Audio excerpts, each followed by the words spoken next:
Welcome दोस्तों, कानून का ज्ञान विद एस के यूट्यूब चैनल। दोस्तों, क्या गवर्नमेंट ने मैरिटल एज जो लड़की की 18 साल थी या 18 साल है उसे बढ़ाकर 21 साल कर दिया है? क्या कानून में कोई बदलाव किया है, अमेंडमेंट किया है? तो आज मैं आपको वही बताऊंगा कि जो एज है लड़की की वो 18 से 21 हुई है या नहीं हुई है कानूनी रूप से। क्या इसमें अभी फैसला आया है? तो चलिए दोस्तों, नजर डाल लेते हैं आज के कंटेंट पर। तो दोस्तों देखिए, बात करते हैं मैरिटल एज की, किसी वुमेन की, लड़की की मैरिटल एज की। तो दोस्तों देखिए, कानूनी रूप से जो पहला क्राइटेरिया है जो चलता आ रहा है वो 18 साल का है, यानी कि 18 साल की लड़की होनी चाहिए और जो लड़के की एज वो 21 साल होनी चाहिए कानूनी रूप से दोनों को विवाह करने के लिए, वैलिड मैरिज के लिए।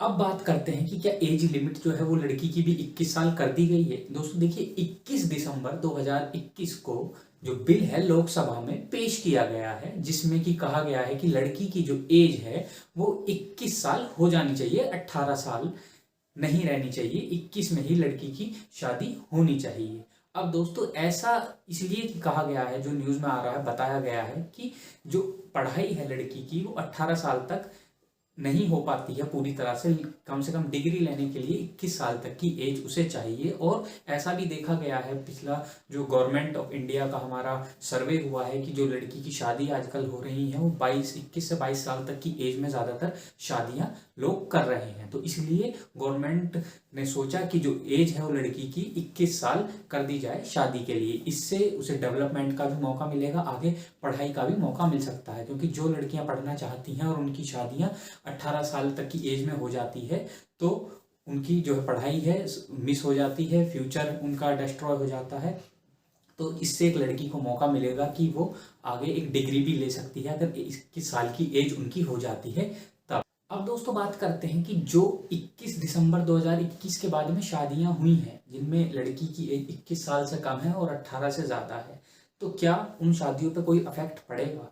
दोस्तों देखिए, बिल जो है अभी सिर्फ पेश हुआ है लोकसभा में, अभी उस पर कानून बनना तय नहीं हुआ है, कानून पूरी रूप से अमेंडमेंट उसमें नहीं हुआ है, क्योंकि एक जगह अमेंडमेंट कर कर काम नहीं चलेगा। जब कोई बिल पास होता है तो तब उस पर पार्लियामेंट अपनी मोहर लगा कर देता है, एक अमेंडमेंट किया जाता है बाकायदा। ऐसे ही बिल पेश करने से दोस्तों इसमें कानून अभी नहीं बन पाया है। तो इसलिए जब तक पार्लियामेंट से बिल्कुल पूरी तरह से अमेंडमेंट नहीं कर दिया जाता एक्ट्स के अंदर, तब तक कोई भी अफेक्ट नहीं होगा उन लोगों की शादियों पर जिनकी 18 साल से ऊपर की एज में हुई है और 21 साल से कम की एज में लड़कियों की शादी हुई है। अब एक चीज और दोस्तों, जो अमेंडमेंट अगर होता है एक्ट में, जो एक्ट पेश किया गया है तो उसी एक्ट में अमेंडमेंट नहीं होगा। जाहिर सी बात है, जो अदर एक्ट्स हैं जैसे स्पेशल मैरिज एक्ट हुआ, हिंदू मैरिज एक्ट हुआ, इन सब एक्ट्स में भी अमेंडमेंट करना पड़ेगा।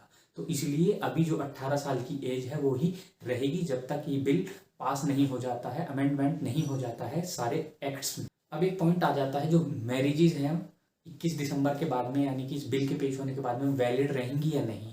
दोस्तों हाँ, वो सारी मैरिजेज पूरी तरह से वैलिड रहेंगी, कोई भी उन्हें इनवैलिड करार नहीं दे सकता, क्योंकि अभी जो एक्ट है उसमें अमेंडमेंट नहीं हुआ है। तो जो मैरिजेज हैं लड़कियों की 18 साल से ऊपर की और 21 साल से नीचे की जिनकी शादी हुई है, उनकी जो मैरिजेज हैं वो पूरी तरह से वैलिड रहेगी, इसमें टेंशन की कोई बात नहीं है। लेकिन अगर अमेंडमेंट एक्ट में हो जाता है, कानून पास हो जाता है पार्लियामेंट से, तब जो 21 साल की एज अगर होती है उस कानून में, तो वही कानून उस डेट से लागू किया जाए।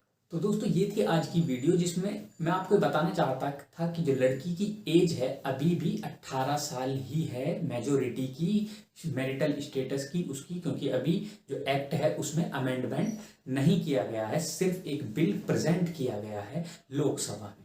तो दोस्तों ऐसी ही वीडियो कंटिन्यू देखते रहने के लिए इस वीडियो को तो लाइक करें, शेयर करें, और जो नीचे रेड बटन आ रहा है उसे प्रेस कर दोस्तों चैनल को सब्सक्राइब कर दें और बेल आइकन जरूर प्रेस कर दें, जिससे कि मेरी हर वीडियो का नोटिफिकेशन आपको टाइम पर मिलता रहे। Thank you.